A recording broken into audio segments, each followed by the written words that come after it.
I didn't know what to do. I was like, just said go. I thought Stop. Let's all straight face for a second. 1, 2, 3.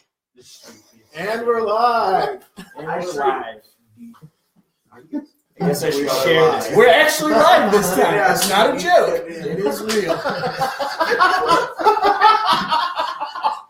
It's showing up. It's really happening. We're going. We have way too much going. We're live. We are live. Yes. We're back in the studio and we're live. What are you doing? This is not a time for Mean Girls. Turn it off. This is not a time for Mean Girls.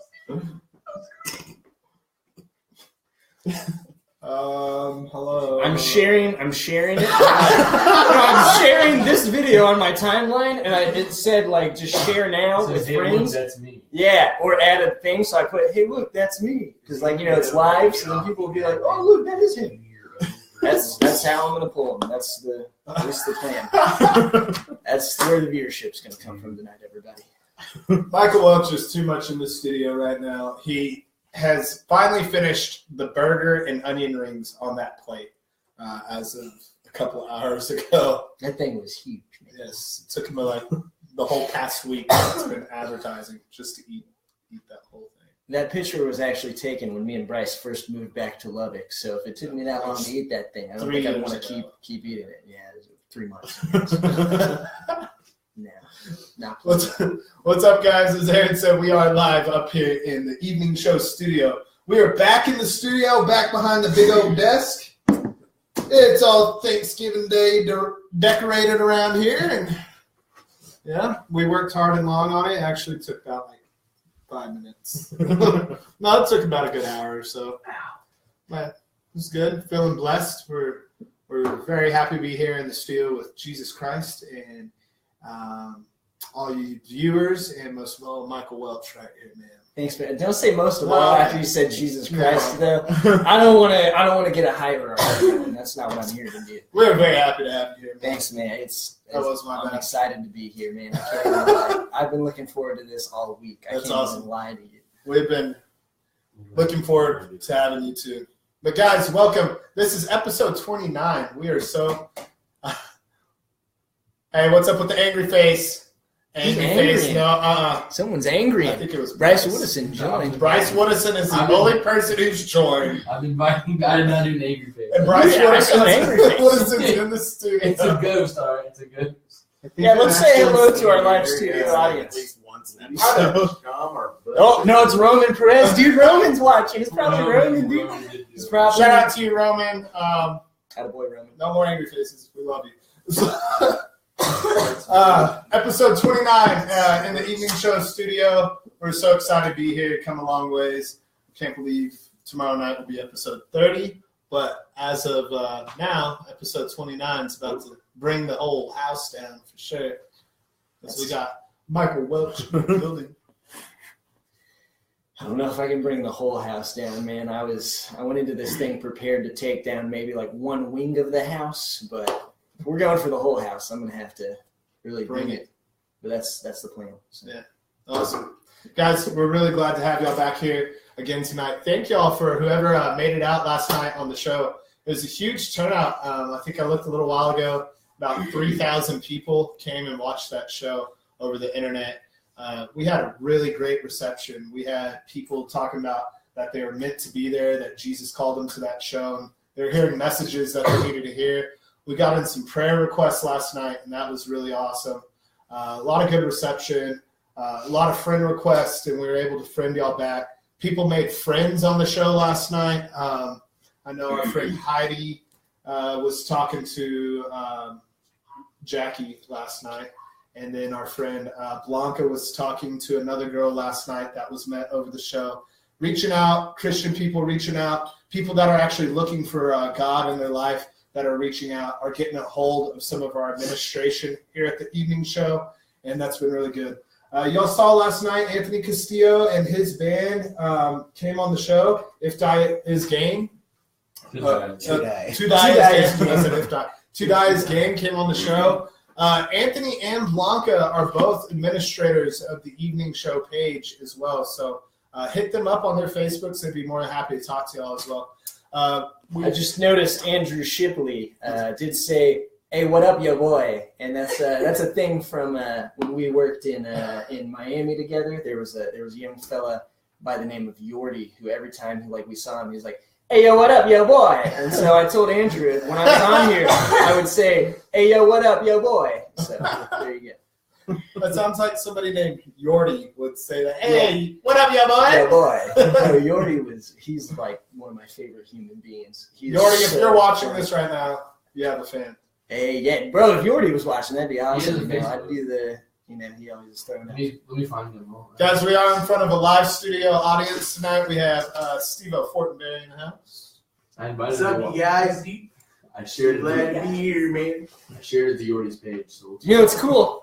We have I was here when you were Bryce on. Woodison in the studio. I know, dude. Like we're soul We have brothers. Miss Heidi Swenson over here in the studio. She's What's like, up? What's up? she's like, dude, whenever you guys become big, dude, she's gonna have one of those cars. She's gonna walk across the stage. A car. Like new one like for a title fight? Why, dude? You can win a brand new car. I was like, Jeopardy? Like She's like Vanna White. you Vanna know? White. yeah, dude, yeah. It's, what is that? Is that Jeopardy? Just a It's, classier brand of wine. what is that called? Maybe. We're going to need a bigger background with a lot of That's why I said TV. whenever you guys Wheel of become big- Fortune. I could not. Whenever you guys become big, you can get Guys. like in the Empire State Building.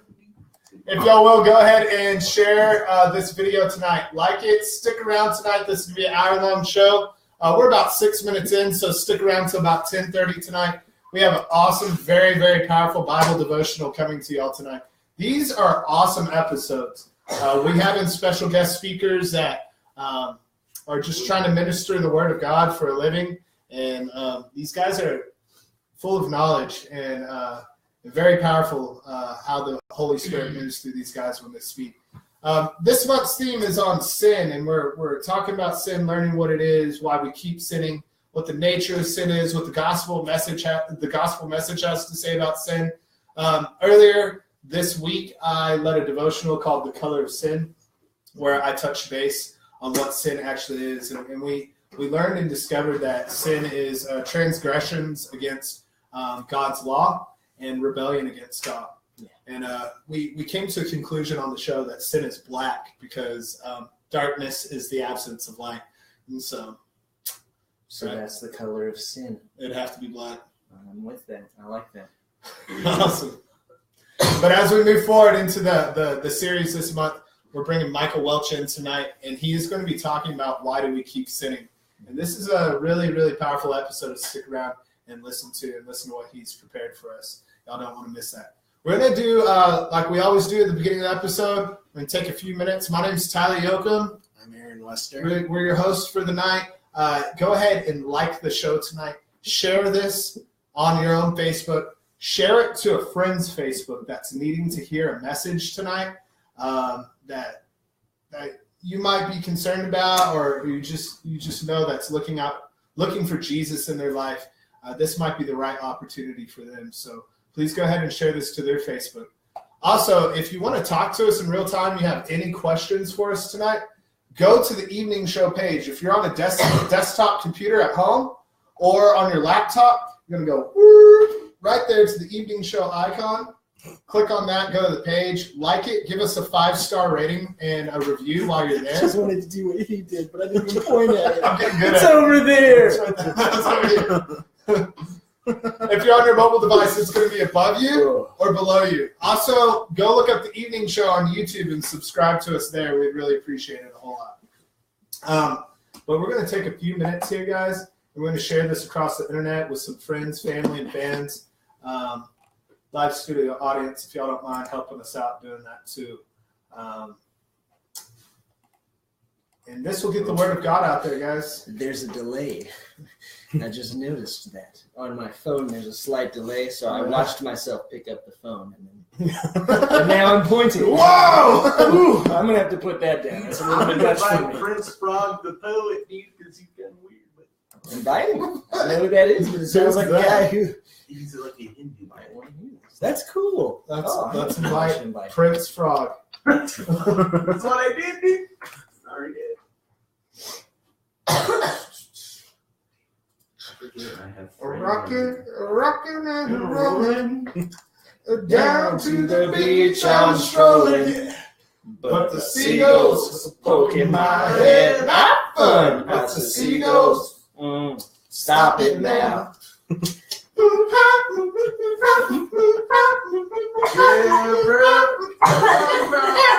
Stop it now. Everyone told me not to stroll on that beach. Woo-hoo. Said seagulls gonna come poking a coconut. And they did. And they did. Have me going like. Dear God. Nothing I can do when these bears attack me. And then got hit in the neck with a hacky sack. Don't know where it came from. Where it come from? Now run, jump. I could be a backpack while you swing from a hairy. I could be a backpack while you climb. Stand on one hand, lift rocks with your special gear. Now run. Now stop. Put me down.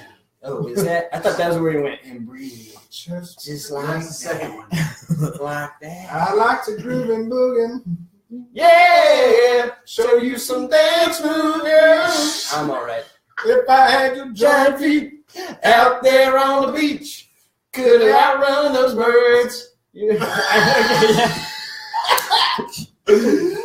stop right. I'm gonna stop right there. Pumbaa, not in front of the kids. Not in front of the kids. I apologize, everyone. I'm not going to. Welcome to the Continue. evening show. Most everybody's like, is this the entire thing? Joseph Riley, what's up, man? This dude from my high school, dude. He always called me Mikey, and he just said Mikey with a bunch of exclamation points. How's it going, Joey? Man, that's my boy. He's a redhead, but he's cool anyway. That's awesome. I don't know what redhead has to do with being cool. What are we waiting for? That's a great question. We're sharing this video across the internet right now. That's why we were singing. We're not. That's not the whole show. I promise. We're gonna open God's word. Molly, we spend the first few minutes of the show sharing it across the internet. We have a bunch of people in the studio sharing it, so we can make sure to spread the word of Jesus Christ out as much as possible. But guys, we will get into the show for sure. I had a Steve-O moment. What does that mean? That's what Sarah just said. Michael had a Steve-O moment. I don't know what that is. That when I was like this. What Is that a Steve-O does moment? that mean? What does that mean? Yeah, Rick. Not quite sure what that means. My name's Steve-O. I'm just kidding. Well, I'm not guys, saying that Are practice. you my doppelganger? We did it at the same time. Back to you. no, you're good. My bad. Guys, we are the evening show. We do have a mission and a cause here. Our mission falls into two categories: spread the word of Jesus Christ amongst the world. That's our biggest thing there. Next thing is to resonate a message in y'all's hearts. And that's a big part of what these Devos are about on nights like this, is to resonate a message in your heart. Maybe you've had a bad day. Maybe you had a very joyous day. And you're just looking for the right words at the right moment.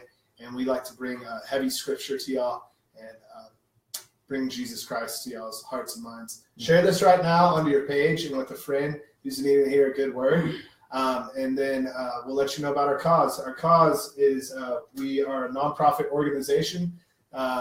We actually got fully permission this morning, about 9 o'clock this morning. It was really cool.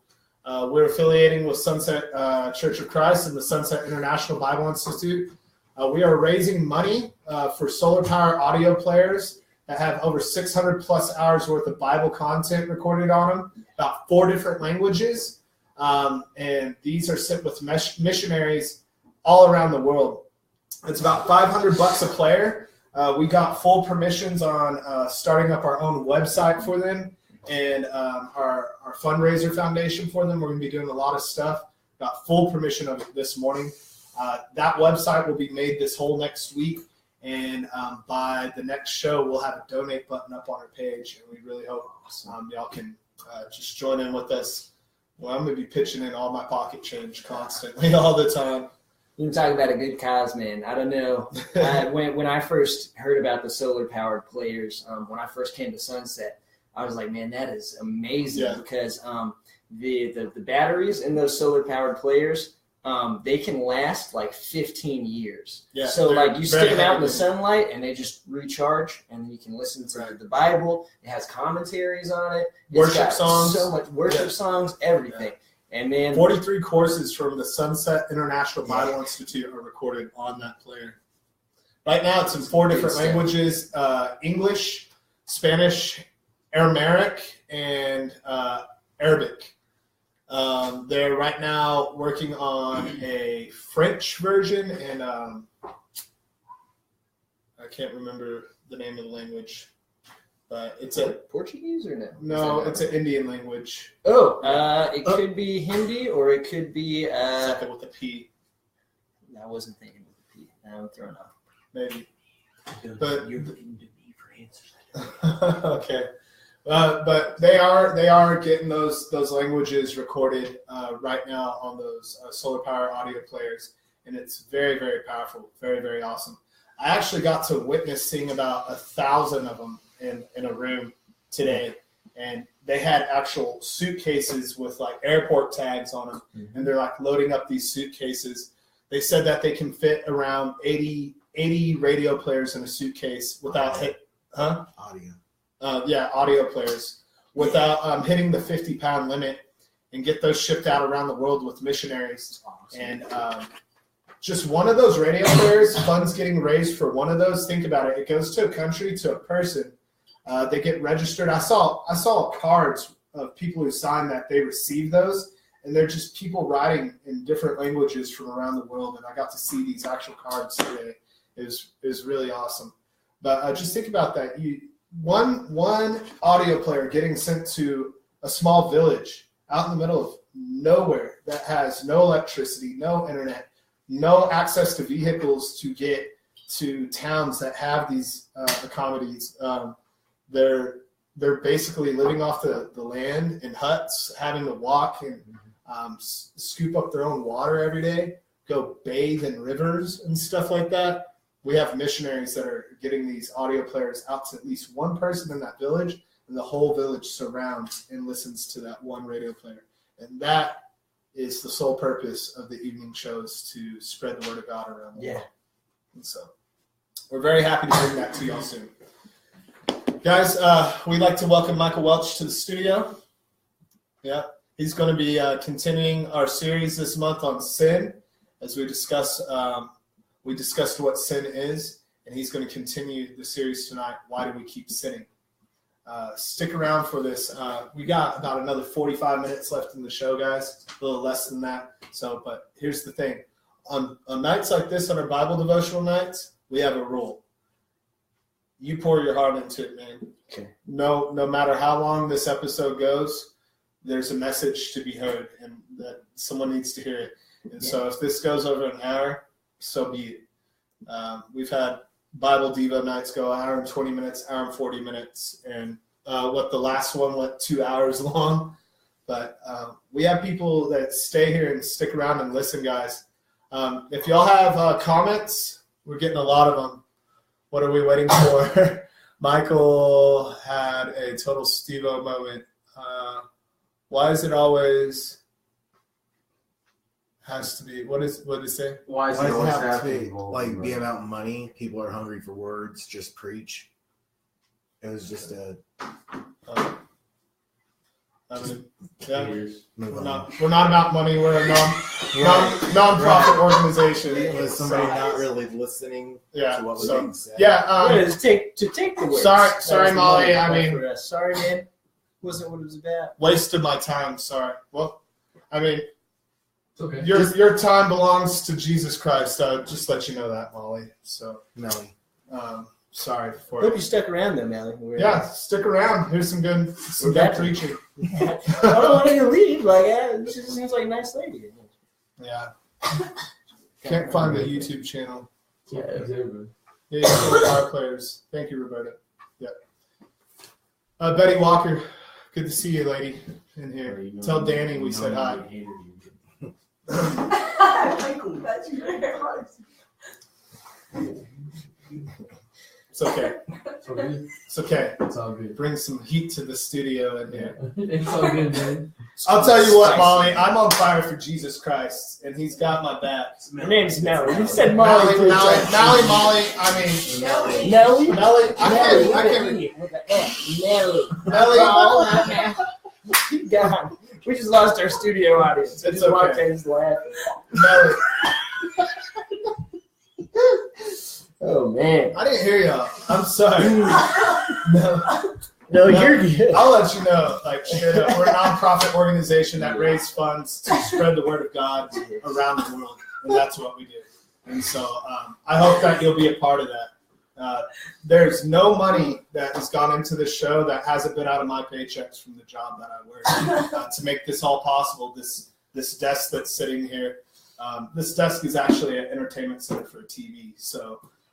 Sitting on a Sitting on my kid's lunch table. yeah. So It's kind of awesome. I don't know if you can see my knees, Yeah. but I'm on like the bench part of this lunch table. so everything Awesome. that's happened with the show, go back and watch our past episodes. Everything that we've done is because we've prayed to Jesus Christ for all these things to happen on this show, and he's allowed it time and time and time again. Another schedule is made, another successful week every time we get prayer requests in. We're able to pray for them. And more doors and options are opening all the time, especially the solar-powered audio players we're very excited for. 100% of all proceeds will be going directly to those solar players, and someone out there is not going to have their time wasted. I'm sorry, not at all. They're going to spend so much time enveloping their lives in the word of Jesus Christ, and I'm going to see them in heaven one day. We all are. And you know what? I give my life for them. If for some reason they heard the message and it wasn't right for them, I would give my life for them to take my spot in heaven. That's awesome. That's awesome. So, Melly, that's what we do. Messages specifically for you. Here on the evening show. Guys, let's say a prayer, please. Hey, can I toss in a prayer request real quick? Yeah, please. I sometimes on Sundays go to there's a place here in town called Grand Court, and Brookside Grand Court is the full name. It's a like a nursing home. It's more of an assisted living home than anything else. And there's a woman who works there. Her name is Edwina, and she's a wonderful lady. And she comes to our service that we have there because I go when we have on Sundays during the 1 o'clock hour. We have like a worship service there for those people that can't leave their homes so they can have church. And she comes and attends that with us when she's working on Sundays. And she's just a wonderful lady, got a great heart. Her nephew he was 22 years old. And he had, it wasn't a brain aneurysm, but it was something real out of the blue. He got real bad sick, and she told us that he passed away. Goodness. And then she said he got better, and that really threw me for a loop. I was like, what does that even mean? Well, he had been declared dead by the first doctor that had been in there, and then another guy came in and said, there's this much brain functionality. We're going to go on that, and we're going to bring this man back to life. And they did. And he's responsive now. He's not back to 100%. It's going to be a long road to recovery. But I mean, he came back from the dead, and I don't want to call a miracle where it's not a miracle. But if that's got the earmarks of God being involved, that's preaching the word for sure, right there. Yeah, man. So just be praying for it. We're having a whole family. Do you want to lead us in a opening prayer for the show? Yeah, bro, of course. You come on over here, man. Oh, come on over here. Closer to the camera or the microphone. I mean. Okay. Please pray for Edwina's nephew. Yeah, I believe it's her nephew. It might be her. That he comes back to better health. Okay. And then Rosalinda, can y'all please send me the link to YouTube? We got you. I'll get it. Okay. All right. All right, dude. Let's do this. Dear Heavenly Father, we just thank you for this time together. We thank you for just your wonderful Son, Jesus Christ. Yes, God. We thank you for brotherhood. We thank you for fellowship. We thank you that you're faithful even in the hard times, God. We want to pray for Edwina's nephew, God. Mm-hmm. We just want to praise you for that, God, because we know that really you hold the breath of life in each and every one of us. Yes, God. You give and you can take away, and God, that you do work miracles. You do work. You work things out for those who love you, God, and yes, dear. I'm sure that there's been many prayers, many hearts poured out for that young man, God. And we just want to praise you for that, Father. We want to pray for anyone who just might be in misunderstand what the show's about, or just be confused just tonight as of who Jesus is, what he does, what he came to do. God, that message would be relayed really well tonight by my friend Michael. But more importantly, God, that your Holy Spirit would move through the hearts of men and women all around the world through this message, God. We love you. We thank you for being such a great and awesome God, and for reaching people through broken vessels like each and every one of us are. It's in your Son's holy name I pray all these things. Amen. Amen. Guys, welcome to the evening show, episode 29. Our series tonight is over sin. Beginning of the week, we discussed what is sin. Bible devotional I led. You can go back and watch that. And it was an episode called The Color of Sin. Pretty awesome, fun little episode we did. And we discussed that sin comes from our transgressions against the law of God and rebelling against God. Yeah. And we looked at some passages about that. This series will continue throughout the month. We're bringing in Michael Welch tonight to discuss why do we keep sinning. And Michael Welch is a student over at the Sunset International Bible Institute. You're a freshman? I am, I think, technically a junior. This is my second year. Oh, okay. Bryce is a he's a year one fellow. Okay. This is my second year. Congratulations, man. Thank you. Very prestigious school. That school's been there for nearly 60 years now. Very prestigious school. They go very, very deep into the knowledge of God and the men that they're training, like our friend Michael Welch here. Yeah, lucky guy, man. I just joined the school 2 days ago. Yeah? Yeah, Are you in? I'm in. My guy! That's Pretty exciting. Cool. Aaron Wester over here wants to do the same thing. Hey, that's what I like to hear. You know, I'm not trying to talk it up. You don't have to go to Sunset International Bible Institute to go to heaven, but I can tell you it's some good stuff for this side of life. If you're living on earth and you'd like to know more about Jesus Christ, there's probably not a better place to do it, I'd say. You can look it up on the internet. It's good Sunset stuff, International Bible Institute. You get a master's degree right now. They are working on a physical doctorate at the moment, so that's really impressive. Some of their instructors there, they're men in their 80s. Amazing. And they're very knowledgeable, wise men, some of their instructors there. So tonight we're going to talk about why do we keep sinning. Here in 2 weeks, we're bringing Chris Johnson back and Virgil Yoakum, one of the instructors from the school over there, and they're going to talk about the nature of sin and what the gospel message has to say about sin. And so, but for tonight, we're gonna hand the show over to Mr. Michael Welch over here. Y'all give him a round of applause, guys.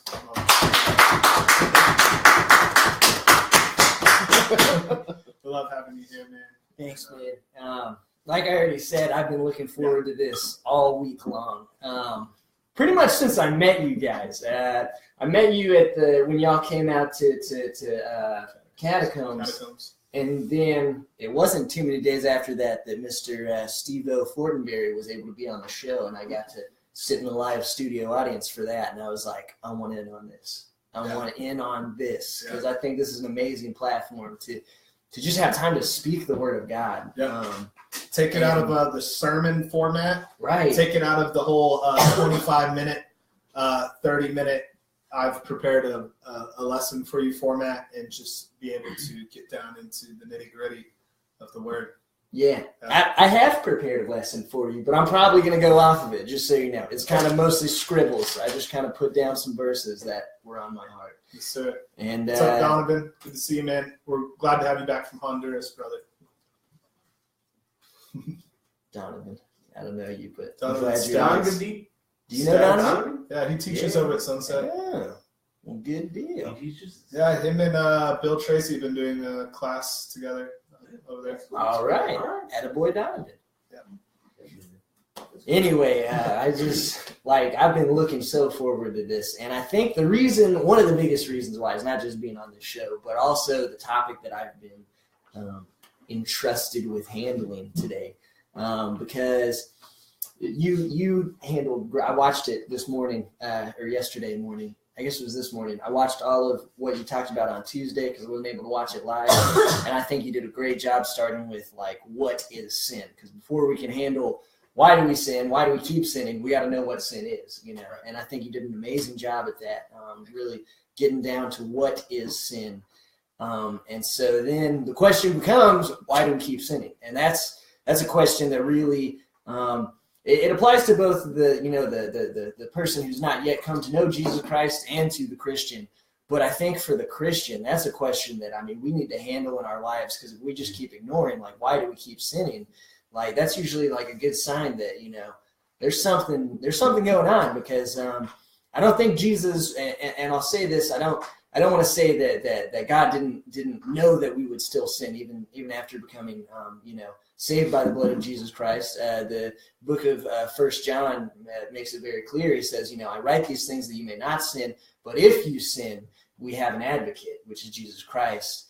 His blood is the propitiation for our sins. And so it's not that God didn't understand that sin could still creep into our lives, but I don't think it was ever an expectation or a want for that to be something prevalent in our lives. And speaking for myself, I can't speak for anyone else, but there are times when habitual sins that I dealt with back when I was a different person, creep back into my life, and it feels like almost like I've never been free from that in a way. And that's not in any way what I think Jesus Christ wants for us. And so I think that that's something we need to talk about, and so I'm so glad that I have this time right now. I think we also definitely get on a point in time where, like, even for us Christians, we get on these spiritual eyes and these spiritual movements, and then you forget about that. You're even capable of sitting, and next thing you know, you can find yourself caught up in something, and oh, what have I been doing this whole time? And the highest highs are usually right before you drop to your lowest lows, it seems sometimes. Like, you're there, you're in the spiritual high, and you're like, this is what it's all about. And then before you know it, you find yourself, and you're like, where is God in my life? Because he hasn't been here lately. And I feel like that's such a dangerous place to be in, because highs and lows, that's not healthy. I mean, it's obviously we'll have peaks and valleys, but when it's up and down, that's not. That we should do everything we can to make sure that doesn't happen. So I guess the first question, and this one more applies not just to the Christian, but to anyone. Why do we sin? We know what sin is. We've established that it is. How did you word it? I like the way you worded it. Desire. Desire. Very good. Or what did you say about trespass against the law of God? Was that what it was? Transgressions. Transgressions against the law of God. I like that. I think that really, obviously it is, sin is caused by desire, absolutely. But the idea of transgression against the law of God, and that not just referring to like his physical law, like Old Testament law, but that referring to the law of liberty that the New Testament talks about. The whole idea of God wanting us to be freed from sin, and then sin is going against that purpose. His whole purpose is us being, free from the desires that keep us, held down. And so when we sin, we walk the absolute opposite direction from that, And so the question is, why do we sin? In any state we're in, why do we sin? If you have your Bible, turn with me to James, 1st chapter.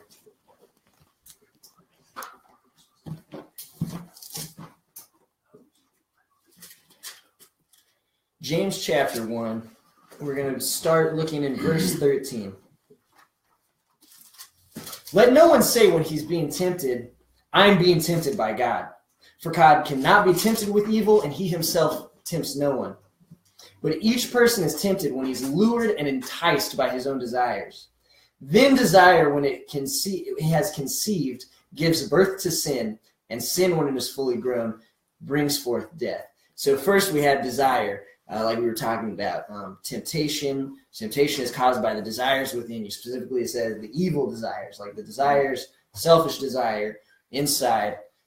What happens with that desire if it's not put in check, if we're not trying to keep those in check? That desire, when it has conceived, gives birth to sin. So the desire itself is not where we sin. I think that's another thing we need to get down. Like, at what point does it become sin? We have desire. Sometimes, things just pop in your mind. You're like, oh, I shouldn't think that. I hope I didn't just, totally sin against God there, and I don't think that is. I think that naturally living in a fallen world, evil desires and things, that we're surrounded by that, and so we'll see that, and sometimes we'll emulate that. But that in and of itself is not where we sin. It's when we act upon our desires, when we act upon selfishness, when we act upon the evil that's all around us and is trying to grow inside of us. When we act upon that, that's when it becomes sin. And then it says sin, when it is fully grown, brings forth death. So desire leads to sin, sin leads to death. So why do we sin? It starts with desire inside of us. If you flip ahead a couple chapters in James chapter 4, it says you desire and you do not have, so you kill. So it starts with you have this want, you can't meet that want any other way, so you go to the extreme and you kill someone. You take away from someone else to give. That goes exactly along with that verse 15. You have this desire. Yeah. And then you want. Mm-hmm. And so desire gave birth to sin. Right. And then you want, but you said like in that, but you cannot have, so you kill. So you let that sin fully grow. Right. And when it fully grown, it gave birth to death. Right. And in that case, not just death for you, but death for someone else. Yeah. So that's, yeah. So exactly. So thinking about that, that sin starts with desire. One thing I think we need to think about is, where do these desires come from, these evil desires? Again, I said, we live in a fallen world. We're surrounded by evil constantly.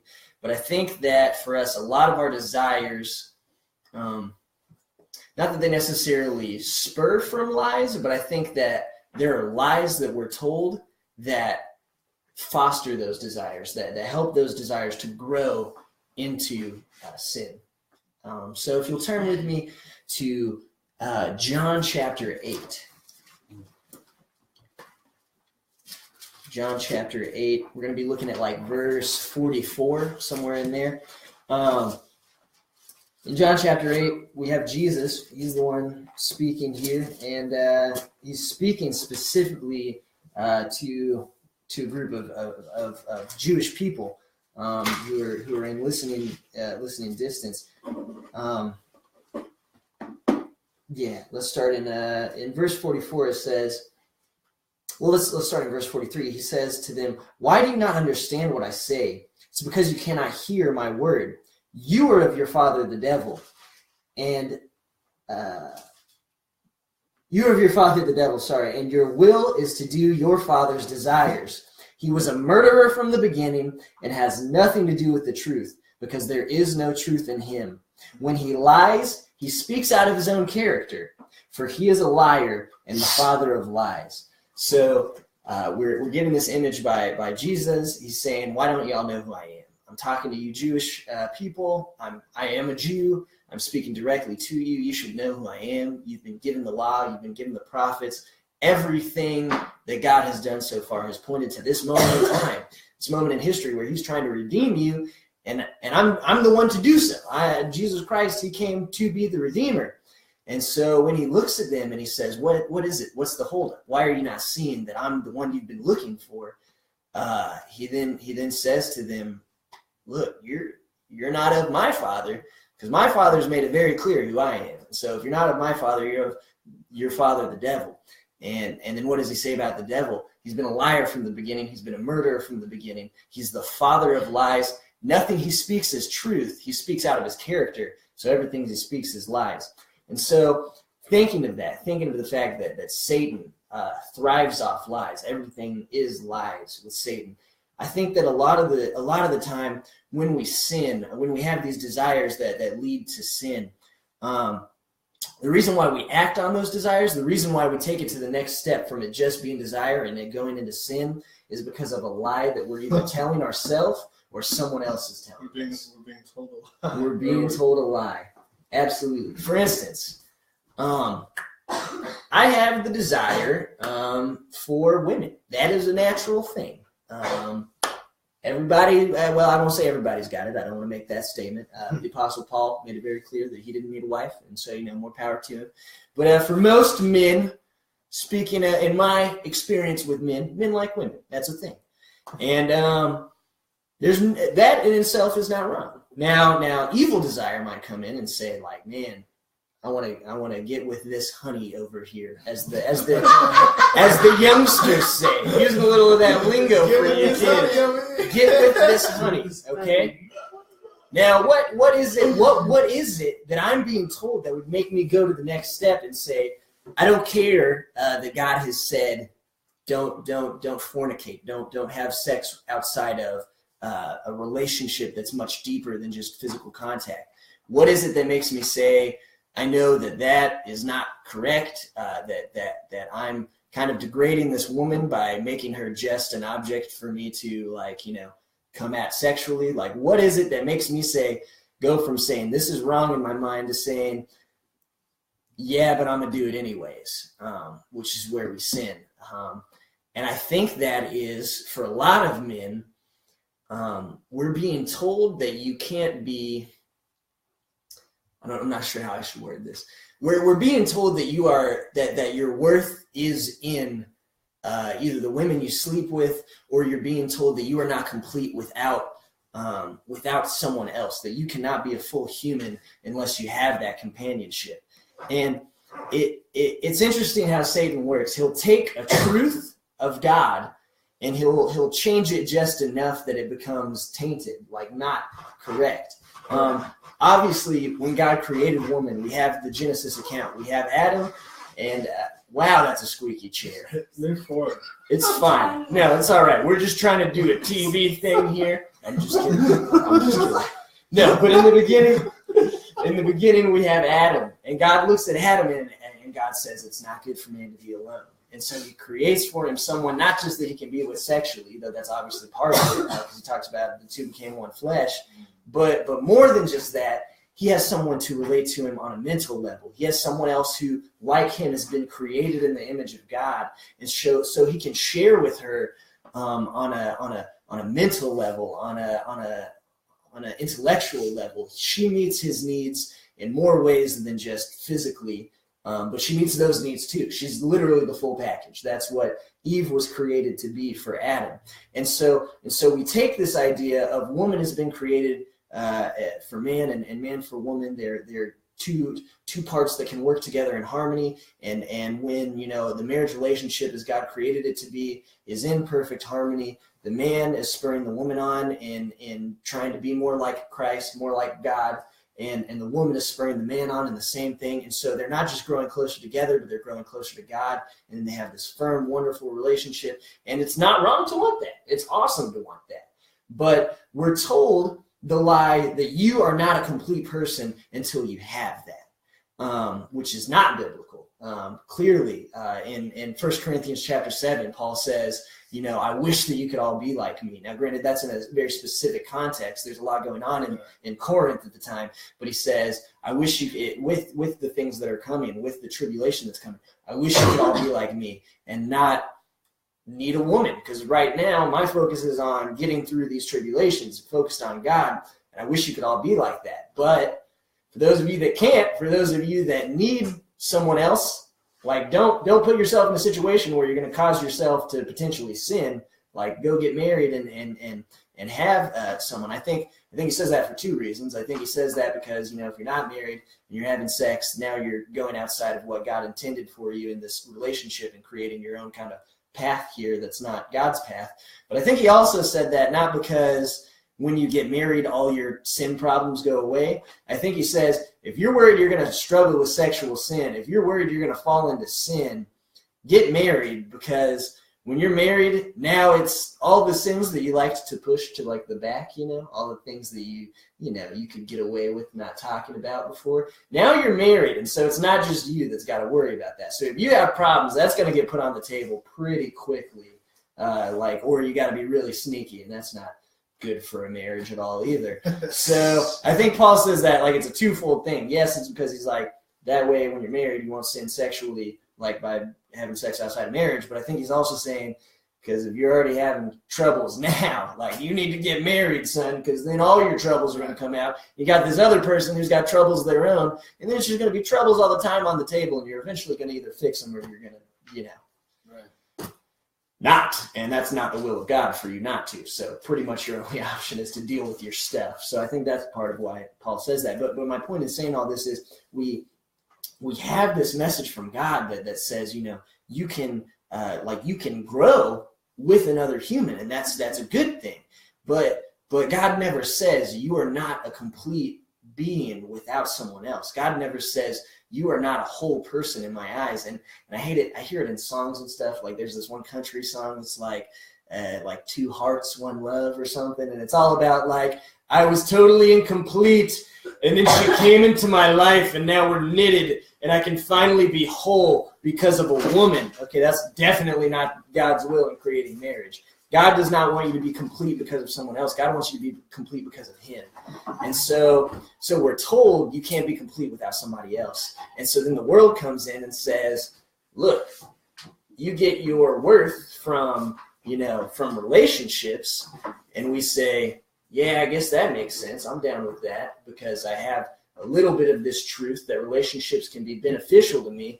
And then it gets a little bit twisted and we're told this lie, well, yeah, no, that's all that matters then. And so then when you're putting all your eggs in that basket, the world says, look, man, you can have this on tap.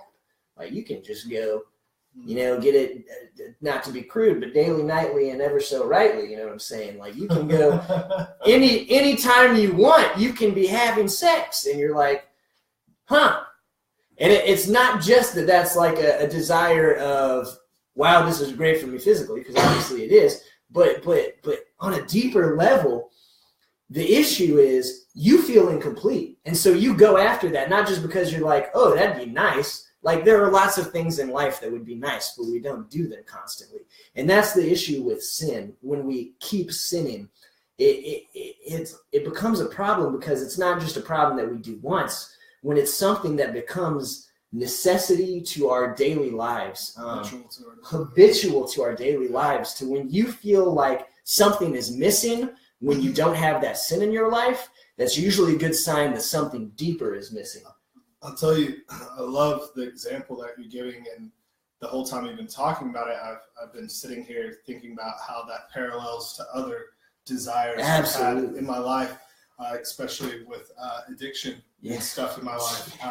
Even sex was an addiction for me, something I pray about every day, keep me away from sexual immorality.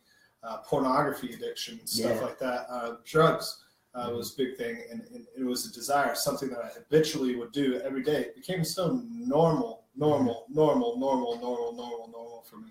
I was living in death, basically. Exactly. And that's a good way to put it, living in death, because for me, I've had addictions, and I'm an interesting kind of person. I will start anything out of the blue. I have a very addictive personality. So like with smoking cigarettes, for instance, I smoked one once at a party, and then the next thing you knew, I was like, smoking packs pretty much all the time, like multiple packs a day. And I was like, hey, when did this happen? And so I quit cold turkey, and I just quit. And I really did. Like cold turkey, I was like, I don't want to do this anymore. So I did it.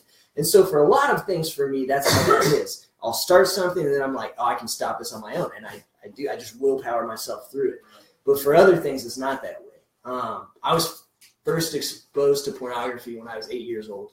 I was in the second grade. I was doing a project on macaroni penguins, actually. That's a weird fact for you.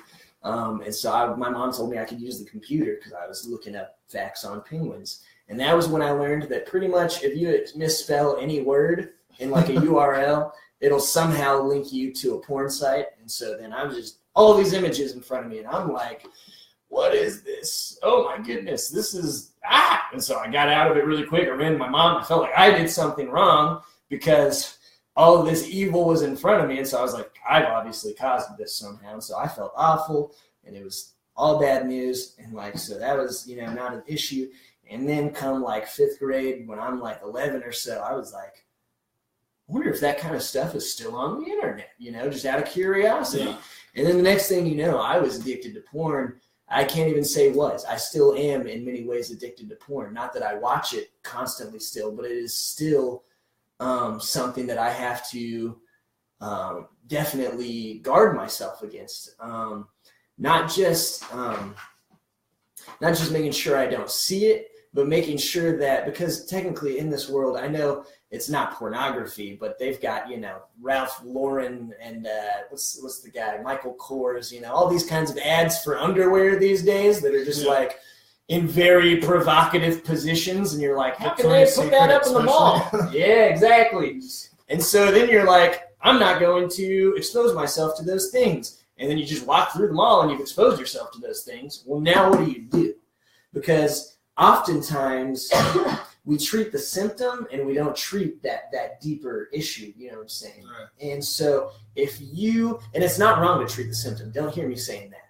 I've known a lot of people that, they've struggled with pornography and stuff. So they took the hinges off their door to their office. So, their roommates and their wife and everybody can walk past and be like, I know exactly what you're doing, so you will not do things. And that's great. But if we focus more on treating the symptoms and not treating the illness, it's going to keep being a thing forever. And so that for me is something that's why I'm so glad I was able to have this lesson, is something I've been struggling with in my personal life, is trying to get to the root of why do I want to keep sinning? And that's what we're talking about tonight. Why is it that I keep sinning when I know that there's so much more for me, that I know that Jesus has done so much more for me?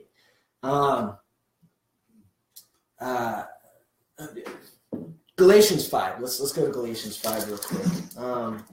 I'm actually taking this is a plug for SIBI. I'm taking a Galatians class right now, and it's a Friday class, so I had it this morning, and man, we were just hitting everything in Galatians, and I was like, oh, this is right where I'm at, because I need to hear these kinds of things, okay? So Galatians chapter 5, we're just going to look at that first verse. For freedom, Christ has set us free. Stand firm, therefore, and do not submit again to the yoke of slavery. So Jesus says, for freedom's sake, Christ has set us free. This is just a little fun fact for you. Our teacher told us that using that phrase, for freedom, Christ has set us free. You can go back and look at like Greek philosophers, not just philosophers, but people farther back than what we think of some of the Greek philosophers. There was this whole, it was almost a religious thing where a Grecian would say something and then attribute it to a god. So, for instance, for Zeus, we have done this, or like for this, we have done this, or like for the sake of himself, Zeus has given us freedom. For the sake of bringing glory to Zeus, Zeus has given us a bountiful crop, or whatever, or whoever's in charge of crops, not Zeus. I don't know, who's that? Not Apollo. Somebody in that, made our crops grow. So we're attributing that to him. And so when Paul, writing to the church in Galatia, which is Galatia is actually a province, which had been Greek when the Romans took over. It was now a Roman province, and there were multiple cities within that province. You had Antioch, a couple other cities in there that are named in the Bible that I could mention if I could think of them. But the point is, they had this Greek mindset still. So when Paul writes to them and says, for freedom, Christ has set us free. For the sake of being free, Christ set us free. You kind of throw in all that they've heard out of it's not, Christ didn't just do it for him. Christ did it so we could be free. Christ did it for the sake of freedom. And so then in doing that, in freeing us just for the sake of being free, because that's what he desires for us. He does desire us to worship God. He does desire us to bring glory to himself and bring glory to the Father. But the fact of the matter is, he freed us for our sake. And so in knowing that he freed us for our sake, we then have to ask, well, what do I do because of that? And then that's where bringing glory to God comes in. Let's go to Romans 6:16. I actually have this written on my bathroom mirror right now. I like to write things on my bathroom mirror, especially like when I'm struggling with stuff, like for instance pornography or anything like that. I like to write something on my mirror so like I can't help but see it, like every time. So, the bathroom's one of those intimate places you go where you think nobody else is watching. But then you walk in your mirror and it has Romans 6:16 written on it. It's to me, it reminds me every day, like this is what it's about. So Romans 6:16. 15, and there it is. Okay, 16. So he says, "For do you not know that if you present yourselves to anyone as obedient slaves, you are slaves to the one whom you obey, either of sin, which leads to death, or of obedience, which leads to righteousness." So he says, do you not know how this works? Whoever you obey, you're a slave to them. That's how it works. And that's going to be one of two ways, either of sin, and we know what that brings, because just like we talked about in James, sin, when it comes to full growth, it leads to death. So he says, either you obey sin, which leads to death, or of true obedience, obedience unto God, which leads to righteousness. So, that's good. Sorry. This whole, my things are going left and right in my head. Yeah. This whole entire lesson. And like part of that, and I love what you just read, is like, it speaks like desires lead to sin, and full grown sin leads to death. We discuss that as like, well, we're desiring the wrong things. We got to change our desires. And then I love how it changes the word desire to obedience instead. Yeah. There. But I mean, slaves Yeah. as another word is desire. Like it's an over, I mean, I think back whenever, I wanted heroin. Like, it's a desire that it's a over-rushing feeling that you just can't stop. And that stop, it just leads directly into getting the drug itself and having that drug. And then you have it, and you already have sin directly in your path now, and you let it fully grow. You do the drug itself. Mm-hmm. Like, Exactly. you let it fully grow, and next thing you know, it's not feeling good. You're feeling death for sure. But changing that desire to something else is a really hard time for me. For sure. And I think that you're exactly right with sin having to do with desire. And I think if like with heroin, there had been a big sign that said, like, as you do this, you are now becoming a slave to sin. Like, you are now a slave to death. I think that would have been a little different. But at the time, we don't realize that that's what we're doing, is we're signing away our lives. We're agreeing to be a slave to whatever we obey. And so when we obey those sinful desires, when we obey evil, what we're doing is we're signing away our lives to sin, and we can't undo that. And I think about in the Hebrew context with slavery, a lot of times in the Hebrew context, Hebrews would sell themselves to other Hebrews when they were in debt, as the only way to get out of debt was I would sell my life to you. You would be in control of me. I would make no decisions of my own because I had no other way to pay off my debt. And so for sin, it's like we get into this where it's our desires, we want it so bad, and so then we just act upon it, and now we're a slave to it. And we, in and of ourselves, are in debt because we can't get out of it, you know what I'm saying? And so then Jesus comes in, and Jesus frees us for the sake of freedom. He comes in and he says, I want to see you free, so I will literally leave my home in heaven. I will become a man. I will humble myself to the point of death. I'm going to die, and it's all going to be so you can experience freedom. And so then we're left with a choice again. Now we're at the starting point again, and we're no longer a slave to sin. We're freed for the sake of freedom. Now, what do we do with that freedom? He says you become a slave to obedience, true obedience, obedience unto God. And in doing so, in obeying that, that's where real freedom is, because now you're a slave to righteousness.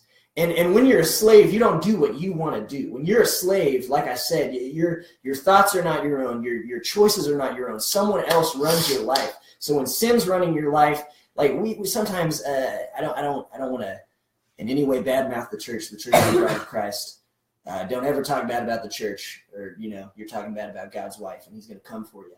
But the fact of the matter is, sometimes in the church, I think we get a disconnect.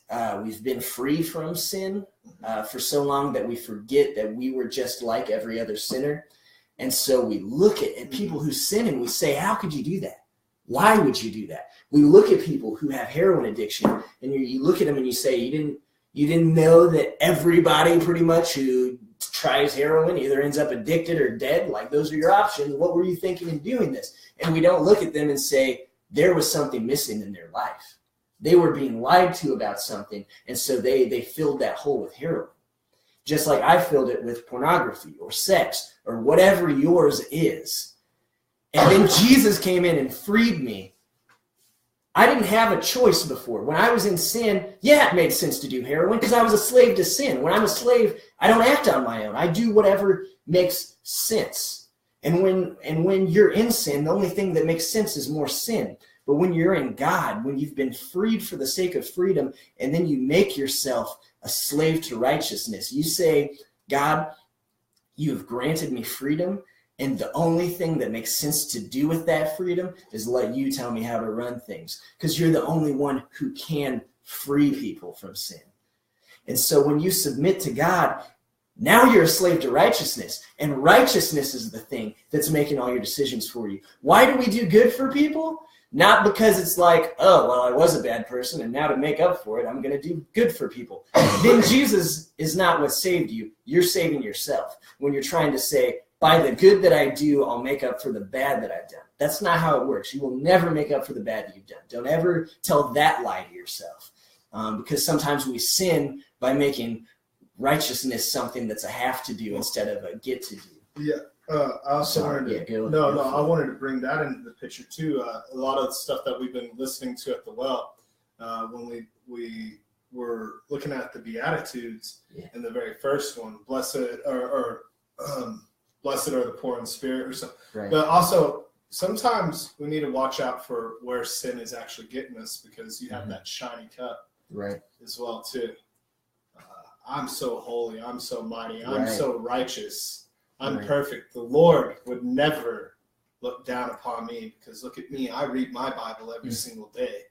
And because I read my Bible every single day and I go to church every single day, I'm better than you, because you don't. I'm a holy Christian.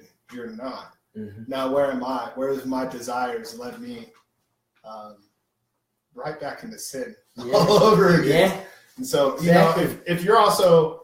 I only bring that up because if you're watching this right now, either over our personal Facebook here or our friend's Facebook, keep that in mind. If you're a Christian already, evaluate your walk right now with Jesus Christ and where you are standing. And that's what he's talking about. I'm going to let you get right back into what he was saying. Why do we keep sinning? But evaluate. Sometimes we don't stop and realize that maybe us as Christians, our walk is not on the right path too. You got to humble yourself sometime.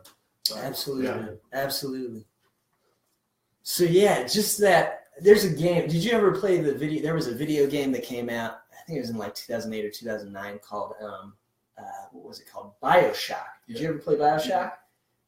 No. 3-part series, BioShock 2, BioShock Infinite, which was really good. Infinite was good. But in BioShock 1, which was the first one I played. Very good games. I loved that game. And it was kind of like a survival horror game or whatever.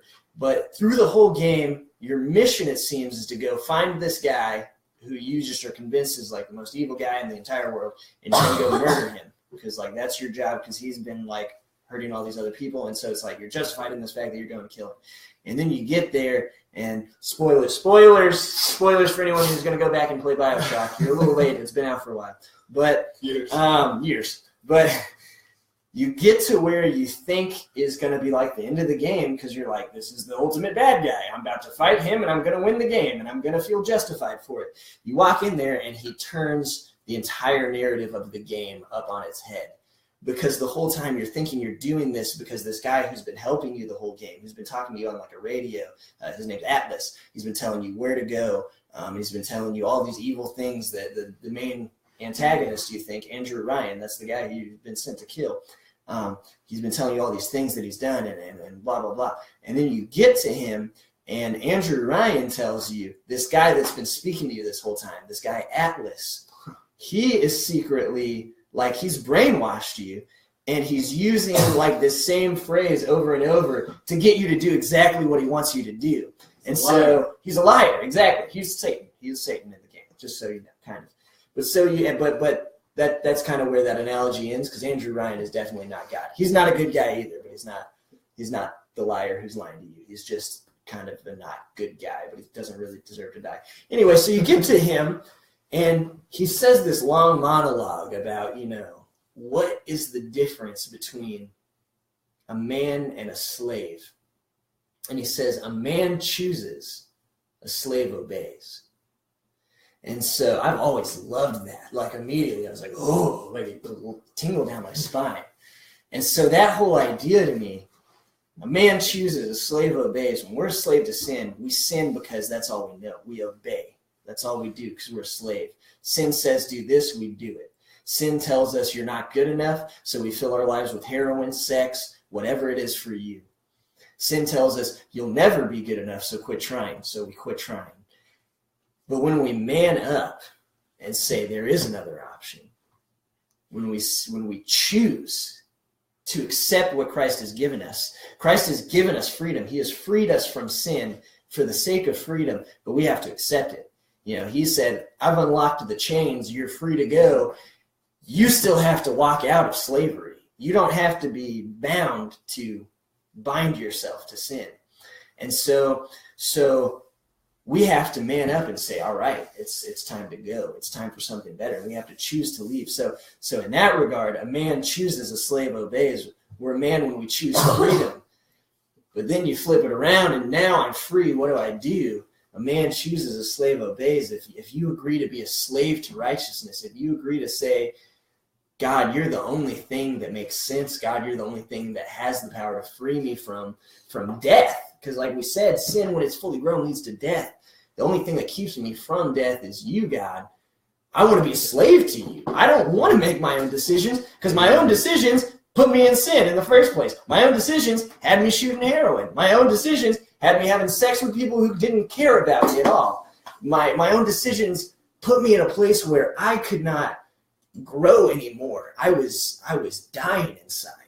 And you've given me not just the ability to live, but the ability to thrive, the ability to grow, to be so much more. I don't want to do anything but follow you. And so then it flips around. A man chooses, a slave obeys. We no longer make our own choices. When we're a slave to righteousness, we choose to do what God would do. Now, there are times that we mess up, obviously.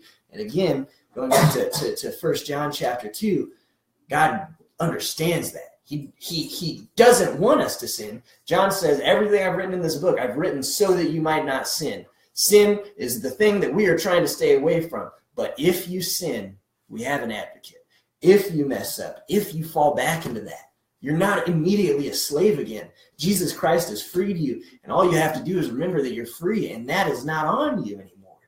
And if we walk in the light as he is in the light, we have fellowship with one another, and the blood of Christ continues to cleanse us from every sin. So Jesus has freed us. And so when we become a slave to righteousness, yeah, we might still mess up, but the more we get to know Jesus, the more we get to know what it means to be like him. Like, it gets easier and easier to not sin anymore, because the more you're becoming like Jesus, the more you're going to be in line with him, and the more you're going to want to do what righteousness would do. You're going to want to do what Jesus would do, because that's what you do. You obey. And it's not just obedience because I have to. It's obedience because that's who Jesus is, and now that's who I am, because I am becoming like him. And so with this whole question of why do we keep sinning, I think that it's because we are lied to before we come to know Christ, and then after we keep believing some of those lies. And so that's what keeps us sinning. If we understand who Jesus Christ is, if we understand what he has been willing to do for us, if we truly understand that, then we're going to fix the deeper sin issues. We're going to start eradicating the lies in our life that keep us in this habitual sin. And if you're struggling with a habitual sin, as I've said, I do struggle with habitual sin. I struggle with sexual desire. I struggle with pornography. I struggled for a long time with drug abuse and alcoholism. I won't say alcoholism. I was I don't know. I was going to say I was a functioning alcoholic, but that's not really a real thing. Just so you know, that's a human invented thing, and that's me trying to defend myself. I was using alcohol as a medication. I was using it to fill those holes in my life instead of saying, why is there a hole here? What's at the root of this? Why don't I feel good enough unless I self-medicate with this or that? Why is it that I feel like I cannot be enough unless I fill these holes in my life with various things? And so I think when we come to know who Jesus is, Jesus Christ himself said, I came to bear witness to the truth, and the truth will set you free. I have that written down. We'll get to that verse, I promise. But I just want to butt in real quick. I wrote you and Bryce that message. Yeah. The reason why I was writing that message, after I already knew I got accepted into the school, okay? Yeah. But the question, I'm taking this first class to see how I feel about the school and if it's a right fit for me. And I was asking y'all questions of like, why y'all fully committed? And like, I think the question I'd ask, and my question is, what made you decide to join the preaching school? And I was asking both you and Bryce. And Bryce says right down here, so the answer to your question as to why I'm doing what I'm doing is for one reason. What was that? Obedience to the calling of God. And I don't know, as you were talking about that, it was just like, yeah. like, you know, it's craziness. That's awesome. Yeah. I like that. Found a lot of answers. That's awesome. And in obedience to Christ, like we're going to surround ourselves with Christ. Like we're going to become more and more like Christ as we obey him. And he's brought truth. You know, he himself says, I came to bring truth. And so when we're being exposed to the truth, we should be applying it to ourselves. When the truth of God is evident to us, we shouldn't keep lying to ourselves. We shouldn't keep having this emptiness in our lives. For me, with pornography, why is it that I keep going back to porn? Because it makes me feel good? Because it gives me a dopamine rush? Yes, those are both true answers, obviously. But what's the deeper issue? Why is it that I go to pornography? It's not because I like looking at, naked people. Nakedness in and of itself is not a sin, and that's something I think we need to quit preaching. Sometimes we try and make it, well, nakedness is the problem, so shield your eyes from nakedness. And then you walk through the Houston Museum of Art, and you got, these marble statues, and you're like, that's evil, that's evil, that's evil. You look at yourself in the mirror before you take a shower, you're like, that's evil. Nakedness is not the problem, my friends. I'm sorry, I'm making this a little goofy, but I'm for real. That's evil. I'm just saying, when Adam and Eve feel shame after they've sinned against God and they immediately cover their nakedness, it's not because nakedness is evil, because they were naked before they knew they were naked. God created them naked. God doesn't create people in a state of sin. We talked about where is that where it says, he said James, in James chapter 1, where it says, do not say when you're being tempted that God tempts, because he is not tempted, nor does he himself tempt any man to sin. So God cannot be creating the sin problem here in the garden by making them naked and naked being wrong. The problem is when they have knowledge of good and evil, when they realize they've messed up, they look at each other and they feel guilt. Why? Not just because they're naked, but because they immediately know all the bad things you can do when you're naked.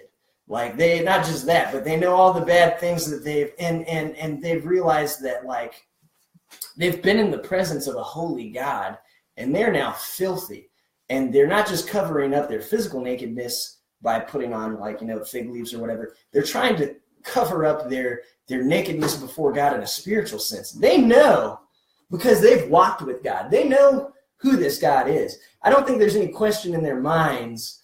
I mean, they might try and lie to themselves. They might try to feed themselves the lie that God's not going to know what's up if we put on fig leaves and hide from him. That was a real great idea. We knew you were going to come in the cool of the day, so we hid from you and covered ourselves because we figured out we were naked. That's not a really great cover story, my friends. But the fact of the matter is they know God's going to know. They know God's going to know they messed up, so they try and cover it physically, but they're also trying to cover it spiritually. And that's something we need to know about God. We can't pull one over on God. And so these lies we tell ourselves are not lies that God subscribes to. And God is a God who likes exposing lies. Like time and time again through the Bible, we see God exposing lies because he's not about that. He's of the truth. He is truth. And so God goes about the process of exposing lies wherever they're at. And you see that in Jesus's life.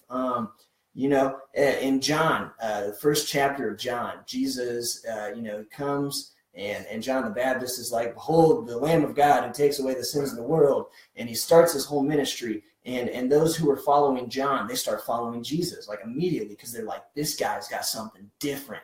They immediately see this man and know there's something special about this guy. I want in on this. And so then Andrew goes and gets Peter, and someone goes and gets Nathaniel. Philip goes and gets Nathaniel. And Nathaniel says, when he says, we found the Christ, it is Jesus of Nazareth. Immediately, the first thing out of his mouth is, can anything good come out of Nazareth? Like he says, can anything good come out of Nazareth? Nazareth, it's a smaller town, in the province of Galilee. It's we know from Scripture that Mary and Joseph were not well-to-do people. They were poor folk. When they go to the temple after Jesus has been born, they take like a sacrifice of the poor people. That was literally, you take 2 turtle doves if you have nothing else to take because you literally can't do anything better. That's what they take when they're doing a sacrifice right after Jesus has been born, as was the custom. And so we know they weren't well-to-do people. This area was not a place for well-to-do people. It was like the bad side of the tracks. So Nathaniel, he's sitting there and he goes, can anything good come out of Nazareth? And Philip and Andrew and Peter say, come and see. They say, you tell me. So they go to Jesus. Exactly. They go to Jesus the Nazarene, and the first thing he says to Nathaniel was, here's a Jew. Here's a real Israelite he thrives on the word of God. Let me go to it because I'm misquoting it here. John chapter 1. Let's go there real quick. Wasn't really meaning to, but we're going to do it anyway. John chapter 1. Starting in verse 46. Nathanael said to him, can anything good come out of Nazareth? Philip said to him, come and see. Jesus saw Nathanael coming towards him and said, behold, an Israelite indeed, in whom there is no deceit. Nathanael said to him, how do you know me? Jesus answered and said, before Philip called you, you were under the fig tree. I saw you. Nathanael answered him, Rabbi, you are the Son of God. You are the King of Israel. Jesus answered him and said, because I said to you, I saw you under the fig tree, you believe? You will see greater things than these. So for Nathanael, this first lie that he's being told is, can anything good come out of Nazareth? Nothing good comes out of the bad side of the tracks. All it makes is thieves and more poor people. And usually within the context of the Jewish thinking, when you were poor, it was probably because you were doing something to yourself. Because the Jews, they were a culture that was greatly looking out for one another. When it came to like the trespass offering, which was an offering they did when you like did something against someone else, and you would do that when you stole something, you would have to go make a trespass offering in the temple. Well, for a poor man who stole so he could feed himself, the priests had to go and make a trespass offering because they, as the representatives of all of Israel, had failed this man if he was poor enough that he couldn't feed himself. So by and large, they tried to make sure that poverty was not an issue. And so there started becoming this thinking that if you were impoverished, it's probably because you were up to no good and you're spending your money on things that were not godly, or you made poor choices and now God was like cursing your family to be poor. It was this real negative kind of connotation. So he looks at when Philip says, it is Jesus of Nazareth, he says, no, that's not possible. And God exposes this lie of, because he's come from a bad part of town, because he is surrounded by poverty and impoverished people spiritually, and probably bad things. Jesus probably grew up seeing sin. And he definitely did it in his adult years when he went and hung out with prostitutes, tax collectors, and sinners. Like, he wasn't not aware of sin, and yet he was sinless. So God takes this lie of, if you grow up in this, you have to become this. If you grow up in evil, evil is what you are. And he takes his son and he says, this is my beloved son in whom I'm well pleased. Listen to him. And he makes sure that Jesus is pure. Jesus devotes himself. He becomes a slave to righteousness. He devotes himself. He says, nothing I do is anything apart from what the Father would do. For I and the Father in one. Everything Jesus chose to do was in line with God's will. Not because Jesus was inherently had to be perfect. I know sometimes we say, well, Jesus had to be perfect because he was both God and man. Absolutely. But Philippians 2 says he did not count equality with God something to be grasped, but he humbled himself to the point of being a man. We have a comment. Is that what you're pointing at? Sure, friend Keenan. My boy Keenan. Dude, there he is, dude. I love you, Keenan. My boy Keenan, he's in Honduras right now. Prayers for Honduras. They were having earthquakes when everybody else in South America was. Prayers for you guys. Keep doing the good work you're doing. I love you, Keenan. Shouts to both the Hannahs who are also down there with him. There's 2 girls named Hannah who are on his mission team, and they're both wonderful Christian women. The other comments. Yeah. Randall Dickey. Hey, my boy Randall. No, you're good. Sorry, man. No problem whatsoever. Yeah. But just the fact that Jesus, though he was God, he was 100% man. He humbled himself to the point of being born as in human form, and then took the form of a servant, and so that's what Philippians 2 tells us. So Jesus, yeah, he was perfect because he was God, if you want to put it that way, but it wasn't because he couldn't sin, because he was a man and he was tempted in every way as we are, but was without sin, the Bible tells us. So it wasn't that Jesus didn't have the potential to sin. It was that he was so plugged into his mission. He was so plugged into the Father. He communed daily with his Father. And it wasn't that God just had like an earpiece in his ear and was like telling him, like, all right, Jesus, take a left. All right, Jesus, go to Jerusalem. Like, I think we sometimes get that in mind with Zacchaeus. Jesus is walking through a crowd. There's a dude in a tree. Jesus stops, even though like the whole crowd is like trying to move and bustle, and they're trying to go places, and they're trying to talk to him. He stops and he points at dude in the tree and is like, "What are you doing, man?" And Zacchaeus is like, "What are you talking about?" He's like, "I'm going to your house tonight. We're gonna commune together. I'm gonna have dinner with you." I don't think that was necessarily God saying, "Look to your left. There's going to be a man in a tree." Like, the Father was not doing that. Jesus was looking for opportunity to bless other people. Jesus was looking for opportunity to show the Father to the people he was with. And I think that as he was going, it wasn't just because he ultimately, yes, had the mission to go to Jerusalem and to die. That was always the plan. But along the way, he showed us who God is by doing things that we're not incapable of. When we look at Jesus and say, man, he was sinless. I already messed up there, so I can't be like Jesus. Well, Jesus was doing things that we're perfectly capable of doing. Jesus was aware of his surroundings. Jesus was looking for ways to show the Father to other people. If we're doing that, Amen, that's going to help you with your sin issue. Why do we keep sinning? Because we're filling these holes in our lives with the wrong things. When you're filling the holes in your lives with look for ways to bless other people, you are going to find opportunity to do so, and you're going to be blessing yourself because you're going to see the Father.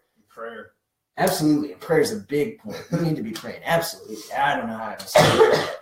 Please be praying to God. Because if you don't believe in the power of prayer, it's definitely not going to work. Pray for him to give you that strength, that perseverance, that mindset, that calmness in your mind, the self-control, the peace in your heart, the joy in your spirit. Yes. Pray for these things constantly, all the time. You're going to need these tools. You're going to need to be praying for these things. I'm reflecting on myself right now because this is what has been like core in changing my life lately. Yeah. In changing my life from sin. I mean, look, guys, like I've come out of a huge background just not too long ago, and I have to pray that I don't go back to drugs and alcohol and nicotine and sex and pornography and cussing. Like my language was like a sailor. It seriously was. And I've come so far, and changing the core of who I am and seeking out other things and seeking out different people and putting my mindset of from sinning, keep on, my desires, like just struggling with my desires for the things that I was so used to wanting and needing, to where I'm going now with my life. Just prayer. Prayer has been a huge thing. And I pray for these fruits of the Spirit. I pray for these stronger attitudes in my life to be able to start doing these things. Because you talked about quitting cigarettes cold turkey. Boy, had it. I've been there. It's not easy at all. But like, I can't just quit my sins and my desires that I used to have cold turkey. Yeah. At all. Let me tell you, like, my life has changed in a complete 360. But do I still like want to look at pornography? Yes. Have I? No, I have not been at all. But yes, that creeps into my head so much. I've been done with cigarettes for almost 2 months now, right? Probably around 2 months I have been. But there has been nights that, like, you're sitting out on the porch or something like that, and you're just like, I could just light up a cigarette on this porch right now. like you know? Oh, yeah. And especially now that it's getting nice and chilly outside. You're like, it's cold outside, but I'd like to be warm inside. But pray for those strengths. I love those strengths in your life. Pray. I don't love that. Speaking to the viewers, like, just pray for those attitudes. I enjoyed that. For sure. Absolutely.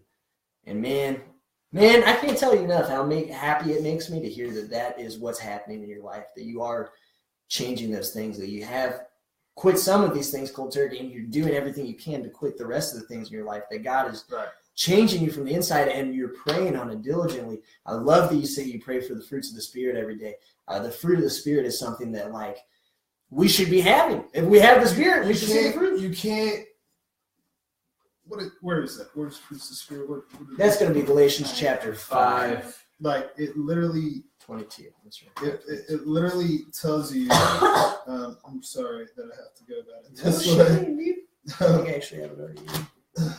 But like that's